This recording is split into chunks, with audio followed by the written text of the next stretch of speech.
హైదరాబాద్ నగరంలో అకాల వర్షం ప్రజల్ని అవస్థలకు గురిచేసింది. ఈదురుగాలులతో కూడిన వర్షానికి హోర్డింగ్స్ ఎగిరిపోయాయి. ఈసీఐఎల్ ప్రాంతంలో 2 ట్రాన్స్ఫార్మర్లు 3 విద్యుత్ స్తంభాలు నేలకూలాయి. దీంతో ఆ ప్రాంతంలో విద్యుత్ సరఫరా నిలిచిపోయింది. ఇక కంచన్బాగ్ హఫీజ్ బాబా నగర్లో ఈదురుగాలులకు నిర్మాణంలో భవనం గోడ కూలింది. 10 మందికి గాయాలయ్యాయి. వీరిని చికిత్స నిమిత్తం ఆసుపత్రికి తరలించారు. కుండపోతగా కురిసిన వర్షానికి పలు చోట్ల రోడ్లు జలమయమయ్యాయి. వాహనదారులు తీవ్ర ఇక్కట్లు పడ్డారు.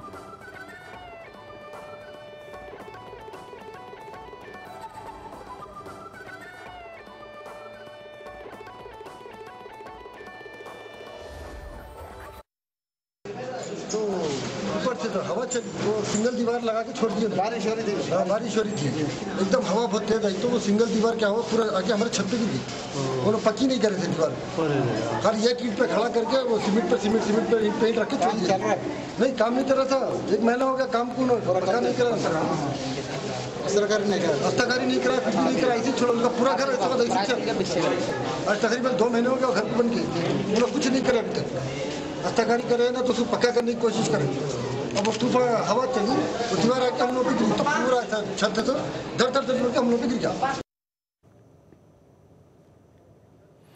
అకాల వర్షంపై మరింత సమాచారం మా కరెస్పాండెంట్ వాసు అడిగి తెలుసుకుందాం. వాసు చెప్పండి, ఈదురుగాలులకు నిర్మాణంలో ఉన్న భవనం గోడ కూలిపోయినట్టు తెలుస్తోంది, 10 మందికి గాయాలన్నట్టుగా తెలుస్తుంది. వారి పరిస్థితి ఎలా ఉంది?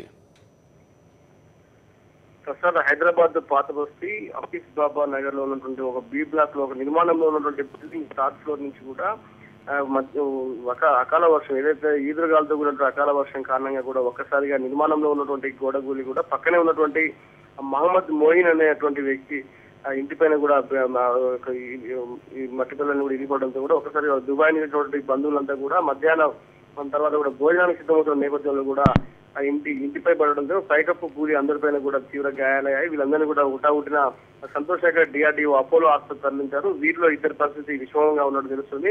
అది వీళ్ళంతా దుబాయ్ నుంచి కూడా సమ్మర్ హాలిడేస్ కోసం కూడా హైదరాబాద్ లో కొంతకాలం గడిపేందుకు ఈ మహమ్మద్ మొయిన్ అనే ఒక ఆటో డ్రైవర్ వాళ్ళ కుటుంబ బంధువులందరూ కూడా ఇంటికి రావడం జరిగింది. వీరిలో ప్రధాన చెప్పినట్టు దాదాపు 4 సంవత్సరాల చిన్నారి అబ్దుల్ రెహమాన్ పరిస్థితి చాలా విషమంగా ఉన్నట్టు తెలుస్తుంది. మరో వ్యక్తి అబ్దుల్లా అనే 23 సంవత్సరాల వ్యక్తి కూడా కొంచెం సీరియస్ గా ఉన్నట్టు తెలుస్తుంది. వీరిద్దరికి ఐసీయూలో ప్రస్తుతం చికిత్స అందిస్తున్నారు. ఇక మిగతా సంబంధించి కూడా మిగతా అందరూ కూడా ఇందులో చిన్నారులు యువకులే ఉన్నారు. మరొక మహిళలు కూడా అమీనా బేగంతో పాటు సాదిక్ ఉన్నీసా కూడా తీవ్రంగా గాయపడ్డారు. వీరందరికీ ప్రస్తుతం అపోలో డిఆర్డీఏ ఆసుపత్రిలో కూడా చికిత్స అందిస్తున్నారు. ఏదో నిర్మాణంలో ఉన్నటువంటి బిల్డింగ్ సంబంధించి కూడా పక్కన రక్షణ లాంటి ఎలాంటి చర్యలు తీసుకోకపోవడం వల్ల కూడా తన ఇంటిపైకి ఈ ఒక నిర్మాణంలో బిల్డింగ్ పిల్లలన్నీ కూడా పడ్డాయని కూడా ప్రస్తుతం అక్కడ ఉన్నటువంటి బాధితుడు మహమ్మద్ మొయిన్ ఆరోపిస్తున్నారు. దీనికి సంబంధించి కూడా కంచన్బాగ్ పోలీసులు కేసు నమోదు చేసుకుని దర్యాప్తు చేస్తున్నారు.